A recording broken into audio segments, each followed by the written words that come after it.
Julian Checkley is world famous for his fantastic creations, producing costumes for film and TV. Fundamentally, we use all kinds of plastics and rubbers. Everything has to be moulded and cast and cured, popped from a mould and cleaned up. Today, we're going to attempt our own monster. Growing up, there was nowhere that you could go like you can today to learn how to do these things. Right.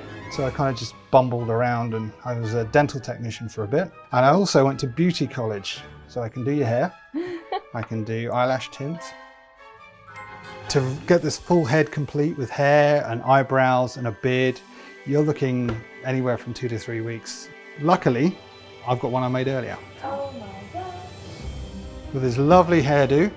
Plastic often gets a bad rep, but to be honest, what I've learned today is that an entire special effects industry relies on modern plastics to make dreams and nightmares a reality.